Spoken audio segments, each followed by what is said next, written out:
Brazil হারায় 3 মাসের সন্তানকে রেখে নিজের জীবন নিজে উৎসর্গ করে দিয়েছেন। এরকম একটা ঘটনা ঘটে গেছে আমাদেরই বাংলাদেশে। কি রে ভাই, এটা কোনো কথা?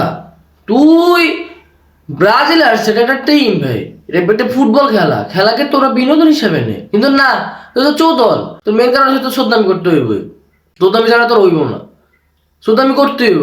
কি রে ভাই, কি দরকার আছে? তোর বাচ্চা আছে, তোর পরিবার আছে, তোর মা বাবা আছে, তুই ওদের জন্য বাঁচবি না? খেলার দল আসছে এই জন্য আমার বাবার জীবন উৎসর্গ করে দিতে হবে, এরকম কোনো কথাই নেই ভাই। যে মেন কথা হচ্ছে, দেখেন আপনারা যারা হচ্ছে দল সাপোর্ট করেন, বা আমিও তো দল সাপোর্ট করি পার্সোনালি, এই দলগুলা একটা খেলার জন্য, আমাদের একটা ভালো লাগার জন্য আমরা এই দলগুলো সাপোর্ট করি।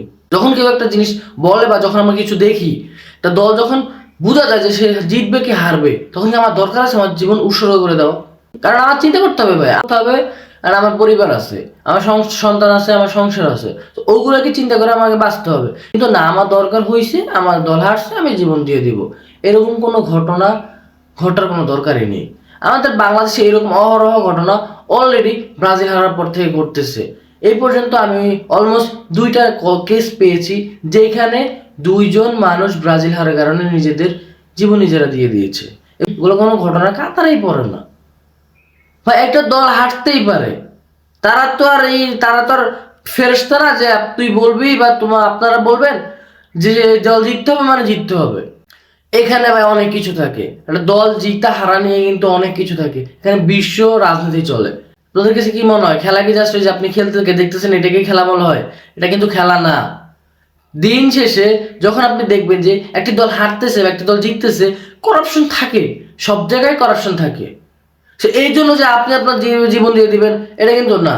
চিন্তা করে দেখেন, আপনার যে 3 মাসের বাচ্চাটা রেখে আপনি চলে গিয়েছেন আল্লাহর কাছে, সেই বাচ্চা ফেল ফেল করে আপনার দিকে তাকিয়ে আছে। সেই বাচ্চাটা তো 2 দিন পরে যখন কথা বলতে শিখবে বা আপনাকে ডাকা শুরু করবে, যখন বাবাকে চিনার দরকার হবে, তখন কাকে ডাকবে বাবা? আমি কাইন্ডলি রিকোয়েস্ট করে আপনারা যারা যদি আমার ভিডিওগুলো দেখে থাকেন, কোনো যদি অনুপ্রাণিত হয়ে থাকেন, যদিও কখনো অনুপ্রাণিত হয়ে থাকেন, প্লিজ ভিডিওটা শেয়ার করেন এবং এরকম কোনো ঘটনা আপনারা ঘটায়েন না।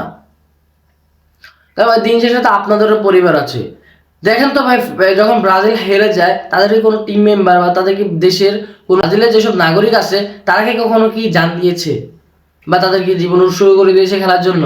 এরকম তো কোনো ঘটনা আমার চোখে আজ পর্যন্ত পড়ে নাই।